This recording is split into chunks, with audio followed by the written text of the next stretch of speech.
Bom dia, agradeço por essa oportunidade. Eu gostaria de fazer uma relação entre o sistema da dívida no Brasil e as privatizações, partindo de um breve histórico até o momento atual. Desde Collor e Fernando Henrique Cardoso, nós temos tido privatizações no Brasil de empresas estratégicas, lucrativas, por valores irrisórios, questionáveis. O caso emblemático é a Vale do Rio Doce, foi privatizada por 3,3 bilhões de reais. Isso, com todas as minas, a custo zero. Esse valor nem chegou a ser pago. Foram entregues empréstimos do BNDES e foram entregues papéis podres. Que papéis podres eram esses? Eram títulos da dívida externa brasileira, emitidos em Luxemburgo, paraíso fiscal, em 1994, resultantes da conversão de uma dívida externa suspeita de prescrição, senhor ministro. Isso nunca foi investigado. É gravíssimo, por isso que eles eram chamados de títulos podres.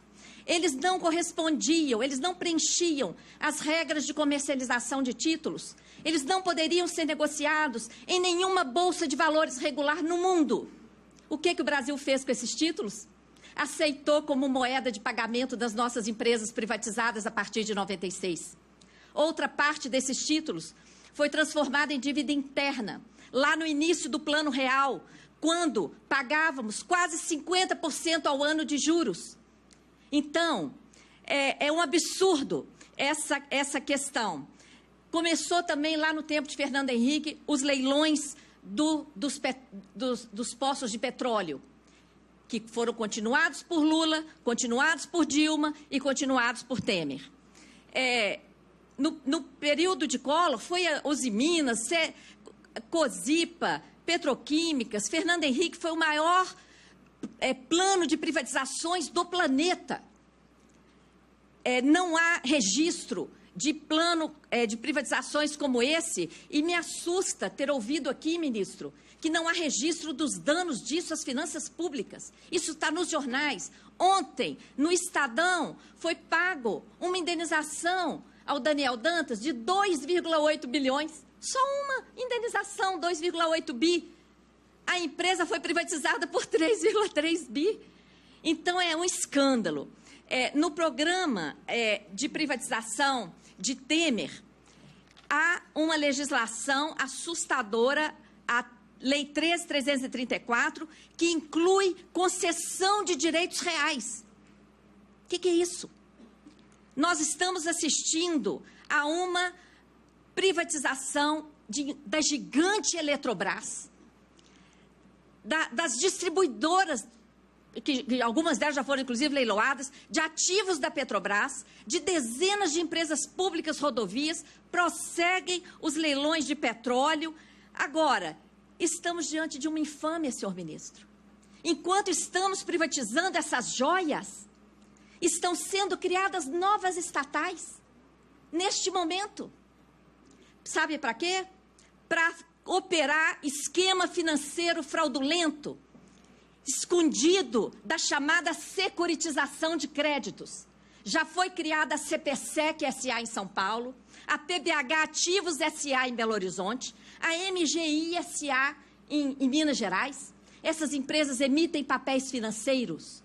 Esses papéis financeiros possibilitam a geração de dívida pública disfarçada, que está sendo paga por fora, com desvio de arrecadação tributária.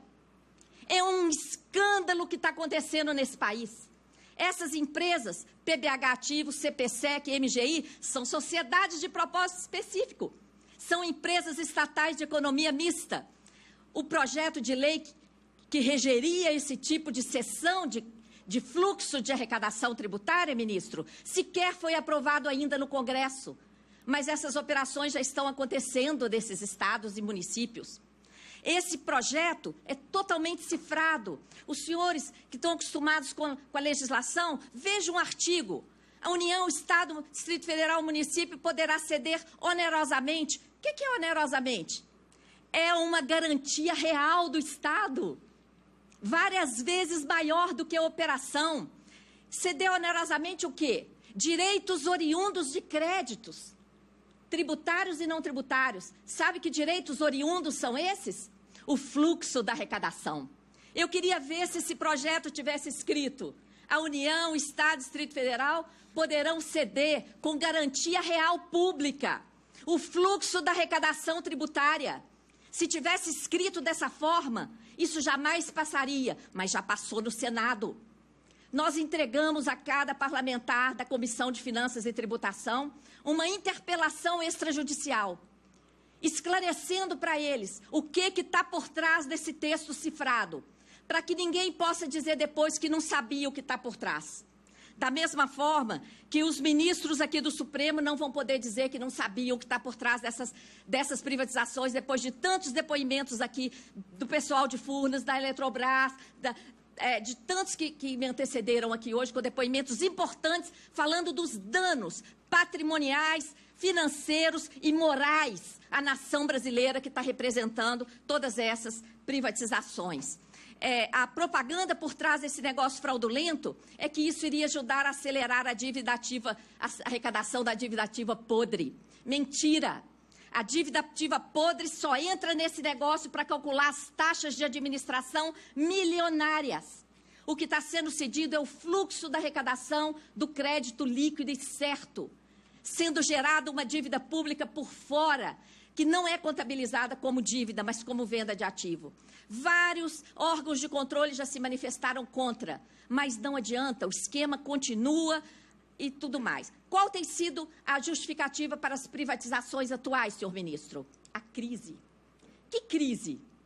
Veja esse comparativo. O conjunto de privatizações de Temer, incluindo Casa da Moeda, que foi temporariamente retirada, mas está lá nessa conta de 44 bi, Eletrobras, etc., a privatização do pacote de Temer somam 44 bilhões de reais. Olha essa notícia da Globo. Em apenas um ano, de 2014 para 2015, o prejuízo com swap cambial, questionável, tem representação da segunda Câmara do TCU sobre a modalidade de swap realizada no Brasil e ninguém olha para isso. Continuam fazendo. 120 bi de prejuízo em um ano, com garantia de variação cambial para bancos especuladores. O que adianta privatizar todo o patrimônio público por 44 bi e em um ano dá 120 bi de prejuízo com swap cambial? Sabe como foram pagos esses 120 bi? Isso foi transformado em dívida pública, ministro. Outro ponto, a relação da política monetária, que gerou essa crise. Tem uma operação no Brasil que remunera a sobra de caixa dos bancos, disfarçadamente de operação compromissada. São 1 trilhão e 200 bilhões esterilizados no Banco Central, atualmente, gerando escassez de moeda na economia, impedindo a nossa indústria de funcionar, o nosso comércio, impedindo investimentos nas estatais. Esse dinheiro gerou um custo de quase R$500 bilhão nos últimos 4 anos. Nós acessamos os balanços do Banco Central. Foram exatamente 449 bilhões de reais para remunerar a sobra de caixa dos bancos, com a desculpa de controlar a inflação. E eu digo desculpa comprovadamente pelos dados de 2017, porque em 2017 a inflação caiu, o IGPDI deu negativo, o IGPM deu negativo, e essas operações bateram recorde, atingiram em outubro a sua máxima até hoje. O custo da política monetária, ministro, em 2015, juros de 14,25% a taxa básica, quando o mundo inteiro praticava juro próximo de zero ou negativo. Prejuízo de swap, que eu já falei, emissão excessiva de títulos para formar colchão de liquidez, remuneração da sobra de caixa dos bancos, um escândalo que existe no Brasil, remuneração de juros, como se fosse amortização, ferindo a regra de ouro constitucional do artigo 67, inciso 3, gerando dívida para pagar juros, que é despesa corrente. Tudo isso fez a dívida interna crescer 732 bilhões em 11 meses de 2015. Foi isso que jogou o Brasil na crise. E aí, Depois, a dívida cresceu nesse período, 732 bi, não é? Mas os investimentos foram só 9. Isso jogou o Brasil na crise, não é? E aí, depois da crise, eu vou procurar concluir. Depois da crise, aí vem as medidas para justificar a crise. Tá? Eu vou ter que saltar essa parte da gênese das privatizações, mas o material fica aí. A gênese da crise, com essas taxas de juros mais altas do mundo, com essa restrição da base monetária nas operações compromissadas, amarrando o Brasil, gerando escassez de moeda e uma despesa de 500 bi em 4 anos para remunerar. O swap cambial indecente praticado no Brasil, os prejuízos do Banco Central que viram dívida e a explosão da dívida, pronto, está criada a crise. E aí, diante da crise, emenda constitucional 95, para amarrar somente as despesas primárias, que correspondem aos gastos de manutenção de todos os poderes do Estado e de todos os serviços públicos prestados à população.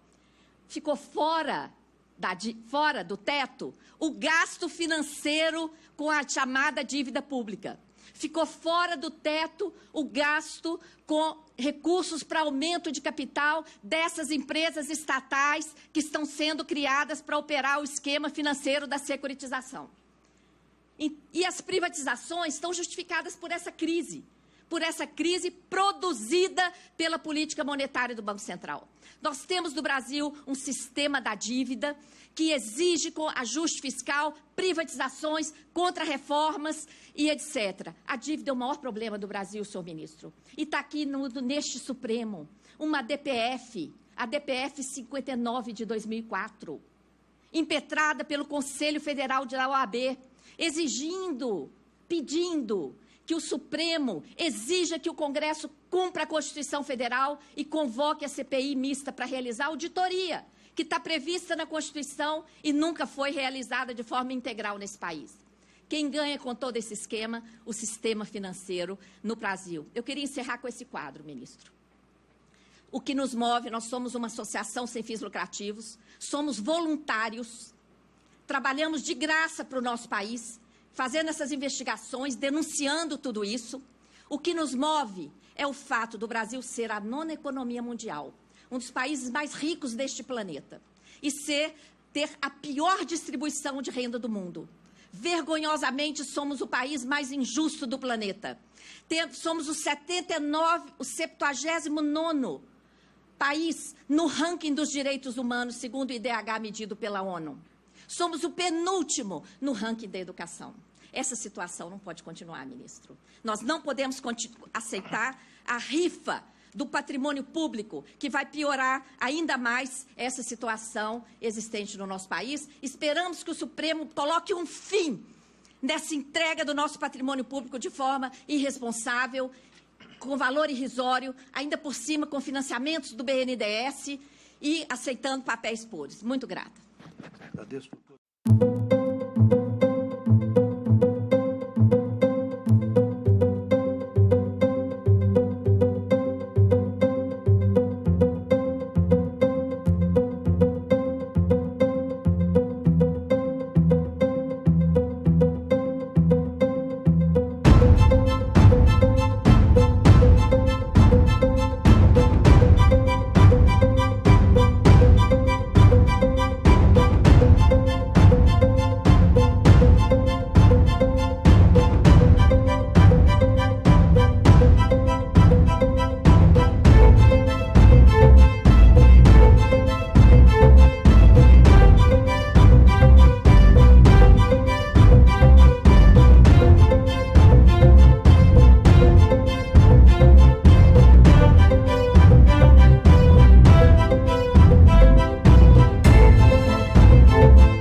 Então vamos juntos, vamos combater esse autoritarismo no Supremo.